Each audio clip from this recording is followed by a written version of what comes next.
Muitas vezes a gente só sabe o tamanho do espaço que uma pessoa tem na nossa vida quando essa pessoa vai embora, quando não se tem mais volta. Quando a morte leva alguém, ela deixa um buraco, ela deixa uma triste saudade. E é justamente assim que todos nós da família Band, todos nós brasileiros estamos nos sentindo desde ontem. O vazio da verdade, o vazio da sinceridade, o vazio da transparência. Mas como ele mesmo dizia, né, Boechat?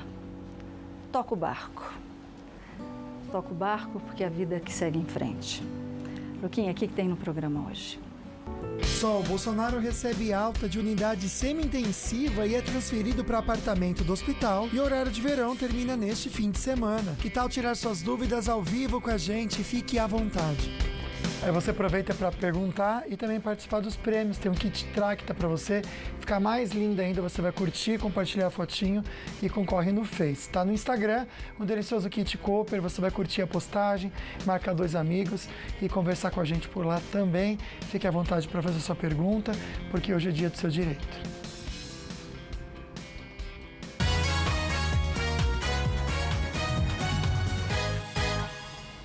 Bom, a gente está chegando na última semana, você vai falar sobre isso, né, Luquinha, do horário de verão. E o objetivo é economizar energia. Agora, com esse calor, como é que a gente economiza energia? É porque é o ar-condicionado, o ventilador que está sempre ligado o tempo todo, né? Será que tem gente também abrindo a geladeira para aproveitar aí o friozinho para se refrescar? Só porque Pois tá difícil. Tá difícil. Tem aquele gato que muitas vezes as pessoas fazem. Energia elétrica, a tua conta de luz, você está com algum problema, com algum perrengue? Estava conversando lá fora justamente com ele, que algumas pessoas reclamam da conta. Ah, eu pagava 50, estou pagando 700. O que pode acontecer? Ele está aqui com a gente, ele que é gestor executivo de relacionamento da EDP, Roberto Miranda. Roberto, muito obrigada por estar aqui junto com a gente para tirar as nossas dúvidas, né? Dar dicas, muito né? obrigada, viu, Roberto? Obrigada. Por economizar. Um beijo para a Mari, assessora de imprensa, que está aqui. E o Roberto lá fora estava dando N dicas. Você pode ligar, fazer sua pergunta, tirar suas dúvidas. A pergunta que eu faço para você é justamente em relação à economia, né? A gente ainda não tem o balanço final do horário de verão, de quanto se economizou em energia, se houve uma economia significativa, mas como é que a gente, né, como nós, consumidores, podemos fazer para reduzir os nossos gastos com energia elétrica durante o ano todo, Roberto? Bom, é importante você primeiro ter os aparelhos com certificação da Procel, né? Que é uma certificação que são aparelhos mais econômicos. Eu acho que esse é o primeiro ponto. O segundo, você tem que usar de uma forma bastante eficiente, ou seja, que nem o ar-condicionado. Eu posso utilizar o ar-condicionado, só que eu tenho que ter um aparelho que esteja dimensionado para aquela área, seja bem vedado aquela região. Dessa maneira eu utilizo o aparelho na sua potência principal e consigo uma economia. Dentre outros aparelhos que a gente vai falando aí durante o decorrer aí do programa. E nós vamos fazer um desafio da foto, viu, Luquinha? O desafio da foto é assim, ou você manda a foto da sua conta de luz, ou manda da sua iluminação, ou manda do ar-condicionado ou do interruptor, do jeito que quiser. Do lado da geladeira, se quiser. Tudo que tem energia, tira a fotinho e manda pra gente. Quero agradecer as mensagens de carinho, são muitas aqui no WhatsApp. Obrigado pelo carinho de vocês também, por toda a família Band. A gente agradece muito. Mas olha que pergunta interessante. Sobre o assunto hoje, energia, né? Essa querida quer saber o seguinte: a energia na residência dela sempre vai e volta. E isso acontece todos os dias. E ela fica preocupada em danificar os aparelhos eletrônicos. O que ela tem que fazer? Bom, primeiro nos procurar, né? Entrar em contato com a EDP. Por onde?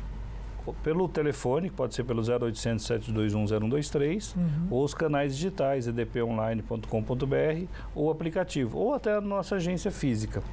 O importante é também que ela olhe a instalação elétrica interna dela, porque pode ser um dos fatores que está ocasionando essa oscilação. Então a fiação tem que estar adequada aos aparelhos, ou a carga que ela utiliza, o quanto que ela utiliza. Tudo isso vai influenciar, ou pode ser alguma distorção, alguma anomalia na nossa rede que nós precisamos verificar.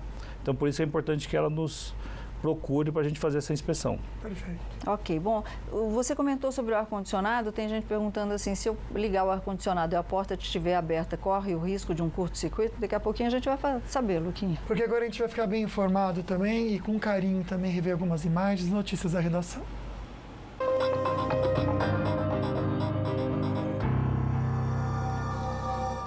O corpo do jornalista e maior âncora do Brasil, Ricardo Boechat, está sendo velado no Museu da Imagem e do Som, em São Paulo. Depois de uma cerimônia com familiares, o velório foi aberto ao público e deve terminar daqui a pouco, às 2h da tarde.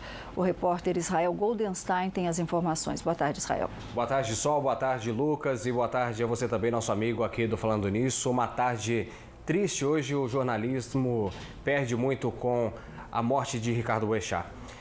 O corpo de Ricardo Boechat, Sol, será cremado em uma cerimônia fechada para a família e amigos ontem pela manhã, depois de apresentar o Jornal da Band News FM em São Paulo. Boechat seguiu para um evento organizado para uma indústria farmacêutica em um hotel em Campinas. Logo após o evento, o helicóptero decolou às 11h45 da manhã e seguia em direção à sede do Grupo Bandeirantes de Comunicação, no sul da capital paulista, quando caiu na rodovia Anhanguera. Boechat e o piloto Ronaldo Quartucci morreram na hora, Solange.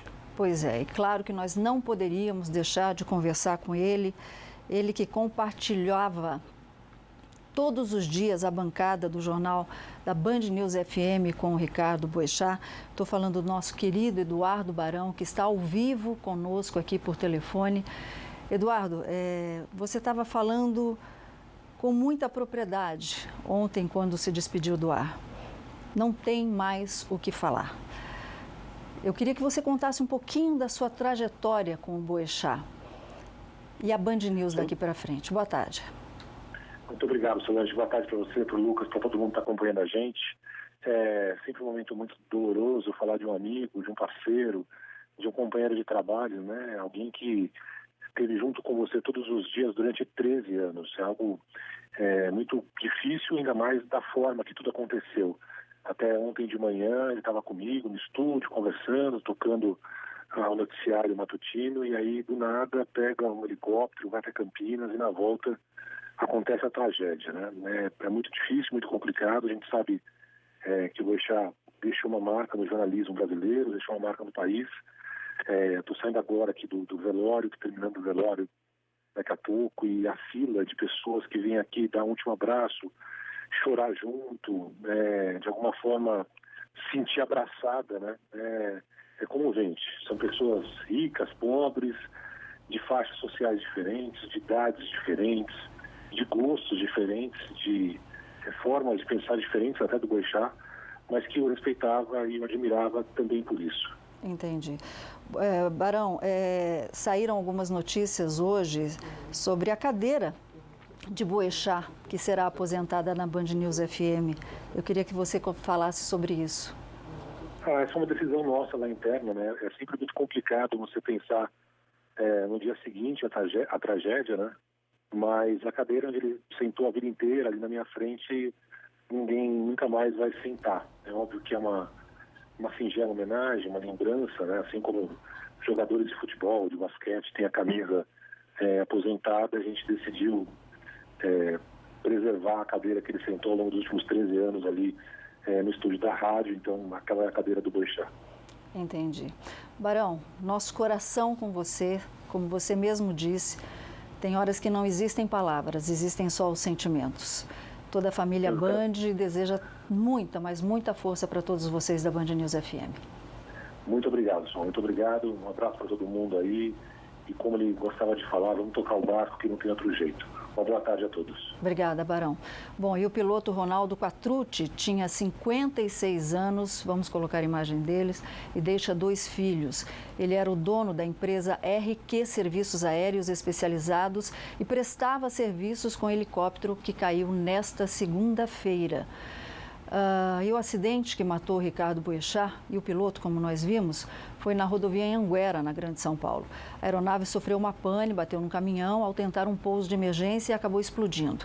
Israel, quero saber se já estão sendo investigadas as causas do acidente. Só os peritos do CENIPA, que é o Centro de Investigação e Prevenção de Acidentes Aeronáuticos, já começaram a coletar os dados sobre a queda do helicóptero que matou o jornalista Ricardo Boechat. Além das peças, das testemunhas e fotos do local, pessoas foram ouvidas sobre esse trágico acidente. Só.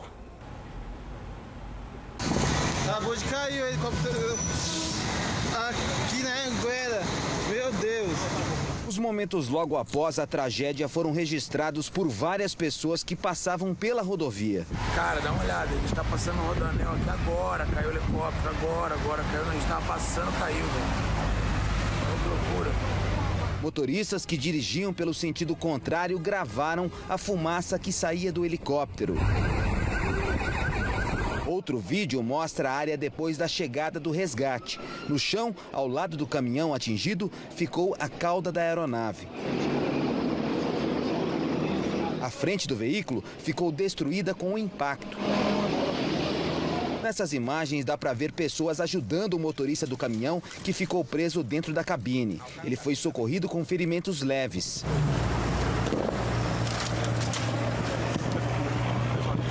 Dentro do helicóptero, além de Ricardo Boechat, estava o piloto Ronaldo Quattrucci. Os dois morreram carbonizados.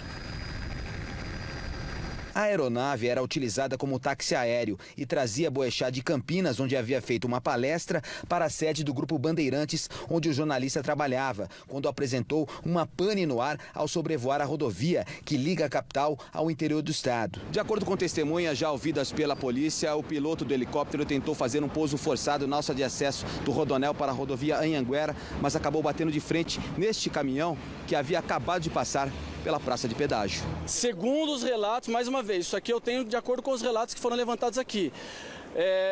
O incêndio se deu decorrente da colisão. A tragédia aconteceu por volta de meio-dia. Cerca de uma hora depois, com a confirmação da morte de Ricardo Boechat, o jornalista José Luiz da Atena deu a notícia. Com um profundo pesar desses quase 50 anos de jornalismo, cabe a mim informar a vocês que o jornalista, amigo, pai de família, companheiro, que na última quarta que eu vim apresentar aqui o jornal, me deu um beijo no rosto, fingindo que ia cochichar alguma coisa. E no fim, brincalhão como ele era, falou, é bobão, eu só queria te dar um beijo. Queria informar aos senhores que o maior âncora da televisão brasileira, o Ricardo Boechat, morreu hoje num acidente de helicóptero no rodoanel aqui em São Paulo.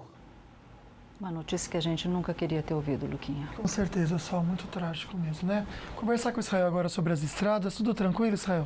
Tudo tranquilo sim, Lucas. O motorista faz boa viagem na rodovia dos Tamoios, principal acesso ao litoral norte paulista. Não há nenhuma dificuldade nesse momento, boas as condições de viagem. Apenas tem as obras, trecho sinalizado entre Paraibuna e Caraguatatuba, entre os quilômetros 64, 65 e também na altura do quilômetro 72, já no trecho de Serra. Rodovia Presidente Dutra e sim tem obras também, deixam o trânsito um pouco mais lento nesse momento, entre os quilômetros 143 ao 145 sentido São Paulo, trecho do bairro Vista Verde, depois em frente a Johnson, para quem sai da região oeste de São José dos Campos, o bairro Jardim das Indústrias e acessa a Marginal da Dutra, trânsito ruim entre os quilômetros 152 até o 154.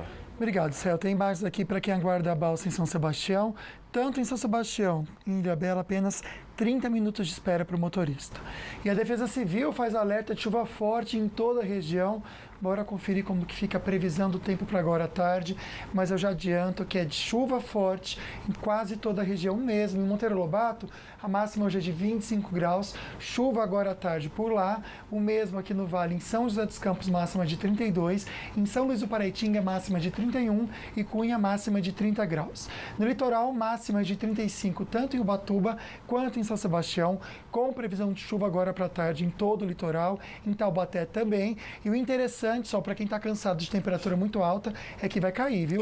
Máxima de 24 a partir de amanhã. Sábado a máxima chega para 22 graus, sem previsão de sol, nos próximos dias. E o presidente Bolsonaro recebe alta de unidade semi-intensiva. A gente já tem mais detalhes para você no próximo bloco. É rapidinho, a gente já volta.